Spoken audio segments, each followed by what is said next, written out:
오랜만에 영상으로 인사드립니다.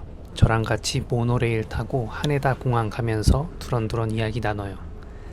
오늘은 일본어만 하면 커리어 망하냐는 질문에 답해 보려고 합니다. 결론부터 말씀드리면 이런 고민만 하고 있다가는 반드시 망합니다.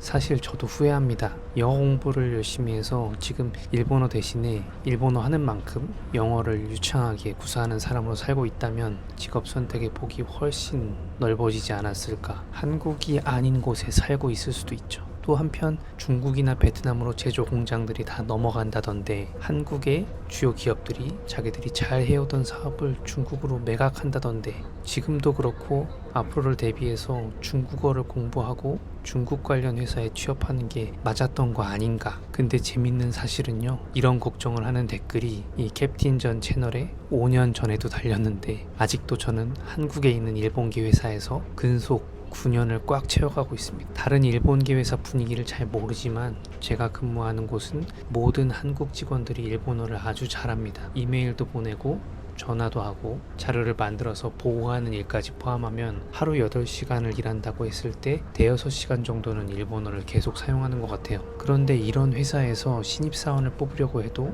경력직을 채용하려고 해도 이 정도로 일본어를 잘하는 사람들을 못 찾는가 봐요. 가만히 생각해보면 이제 와서 생각해보면 사실 언어의 문제가 아니기도 합니다. 언어는 도구이고 말하는 방법이나 상대를 설득하는 방법이 훨씬 중요하죠. 외국어를 배울 때 무엇보다 말하기가 제일 중요하다고 이야기하는 이유가 이것 때문일 겁니다. 그리고 하나 더 중요한 게 혼자 하는 게 하나도 없다는 겁니다. 누군가에게 의지해야 되거나 보고해야 될 일이 많습니다. 거꾸로 도움을 줄 수 있는 기회도 찾아오죠. 시간은 꽤 걸린 후가 되겠지만, 그래서 우리는 사람을 대하고 패턴을 읽고 상대에게 맞추어서 이야기하는 연습까지 해야 됩니다. 그런데 아직 입사도 안 한 회사에 어떤 사람들이 근무하고 있을지 어떻게 알고 하나하나 다 준비를 하냐고요? 맞아요. 저도 몰랐는데 지금 9년째 한 곳에서 일을 하고 있네요. 입사도 했고 쭉 일을 하고 있고, 회사를 다니다 보면 맞는 사람도 있고 맞지 않은 사람도 있습니다.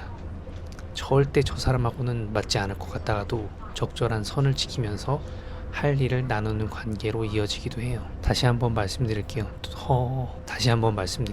언어는 도구입니다. 잘 사용하면 사용할수록 실력이 늘어나는 좋은 스킬이긴 하지만 이 스킬 자체가 주가 되어서는 안 된다는 거예요. 그것보다 중요한 건 지금 내 앞에 앉아있는 사람을 대하는 방식을 배우는 거예요. 거기에 이 일본어라는 스킬이 더해졌을 때 일반 중소기업과 비교해서 한국에서 일한다고 했을 때 상대적으로 높은 급여를 받을 수 있게 되는 거라고 저는 그렇게 생각합니다. 자, 다시 한번 처음에 얘기했던 질문으로 돌아가 볼까요? 일본어만 하면 커리어 망하냐? 오히려 저는 망하지 않을 것 같습니다. 이 정도로 일본어를 유창하게 구사하는 사람들이 한국에 얼마나 있을까요? 거기에 더해서 비즈니스에서 일본어를 유창하게 활용할 수 있는 사람들이 얼마나 될까요? 전문 용어, 그 회사에서 쓰는 용어들은 들어가서 배우면 됩니다. 하지만 그 전에 사람을 대하고 상대의 말을 이해하고 내 주장을 전달하면서 설득할 수 있는 이 말하는 스킬 자체가 중요한, 이걸 꼭 기억하고 준비하셨으면 좋겠습니다. 감사합니다.